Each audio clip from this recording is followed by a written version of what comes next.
Hi, I'm Kirsty Harris. I'm a Chartered Physiotherapist and welcome to my YouTube channel.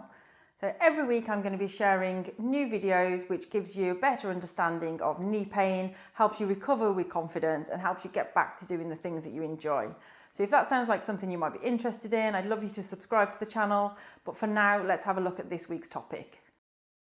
Following a couple of questions about meniscus tears and whether rehab can help with this particular knee problem, I've put together this week's video to explain exactly what's going on.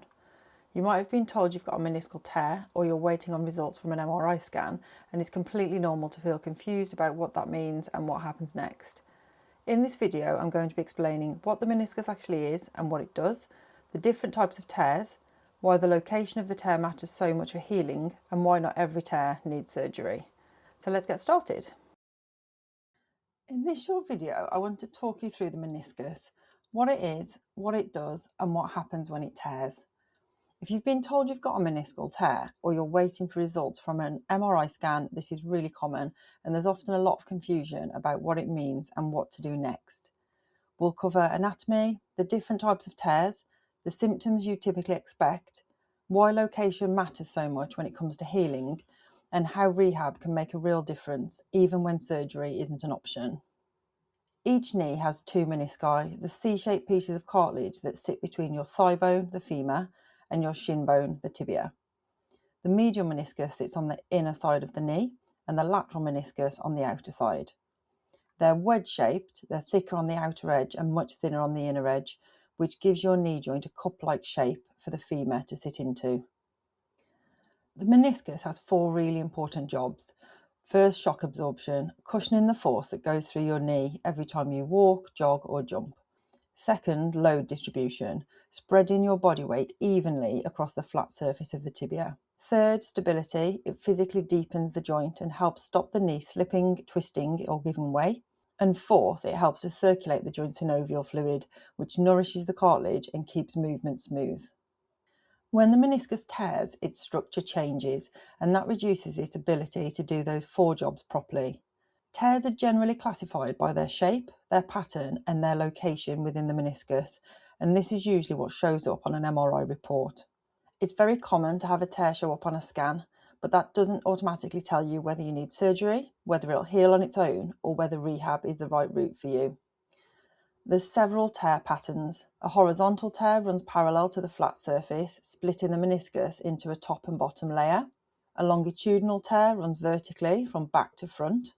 A radial tear starts at the inner edge and extends outwards, and this is the most common type of meniscal tear. Bucket handle and flap tears are larger tears where a piece of the cartilage can lift or flap, catching in the joint.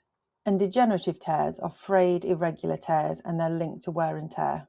Tears can also be classed as complex, where they're a mix of more than one pattern.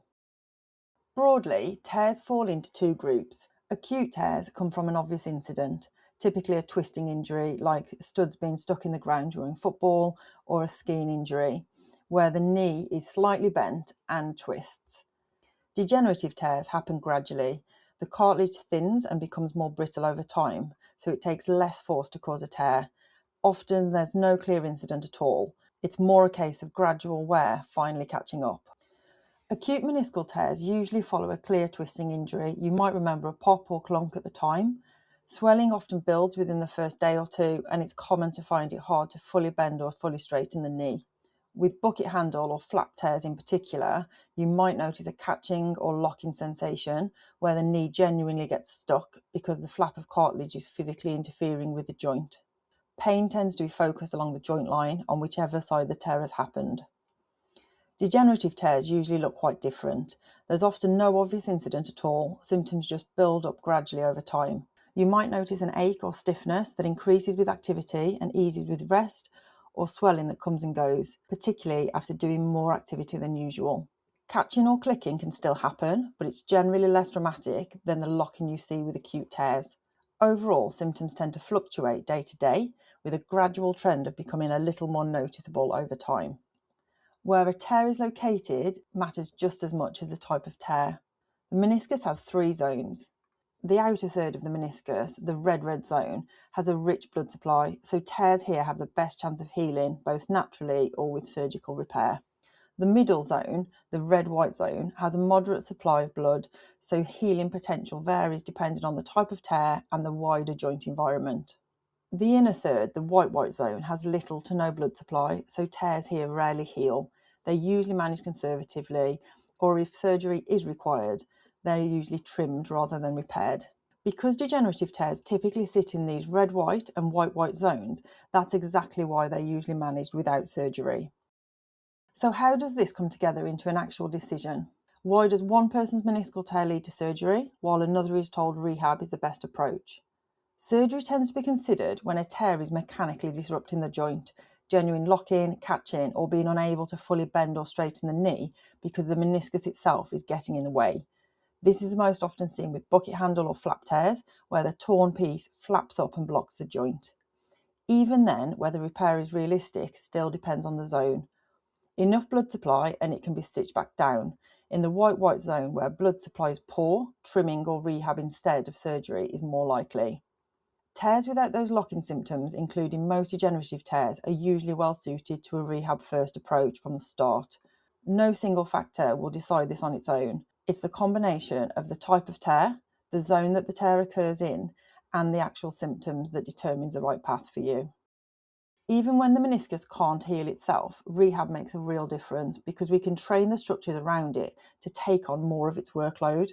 Strengthening the quads, the hamstrings, the glutes, and the calves help absorb shock that would otherwise go through the meniscus. Improving biomechanics higher up the chain, like glute and hip control, helps to distribute load more evenly across the knee. Training balance and proprioception helps your ligaments and muscles provide more of the joint stability. And staying appropriately active rather than resting or avoiding movement altogether keeps the synovial fluid circulating, which supports nutrition of the cartilage around the joint. Between all of these, we're taking pressure off a meniscus that's already compromised, while still helping it to do the jobs it can't fully manage alone. So to sum up, meniscal tears can be acute or degenerative, and they often present quite differently, but in both cases, not every tear needs surgery. The location and type of tear guide that decision, and degenerative tears normally respond better to rehab. Rehab works by building the capacity of the muscles and structures around the knee so they can take on more of the meniscus's workload. If you've got a meniscus tear, the key is to keep working on strengthening the muscles around your knee with a structured, consistent plan. That's what makes the real difference over time. If you'd like a full programme built specifically for this, you can try my complete knee physiotherapy programme, free for 7 days, no card details needed. There's a link in the description. And if you've got any questions, pop them in the comments and I'll get back to you. Thanks for watching the video today. Every week I will be publishing a new video on a slightly different topic, all related to the knee. So if you found this helpful, feel free to subscribe so you don't miss future videos. Also in the links below, you'll find a link to my website where you can see the accompanying article for this video, and also where you'll find a link to subscribe to my weekly email, which is all about knee health.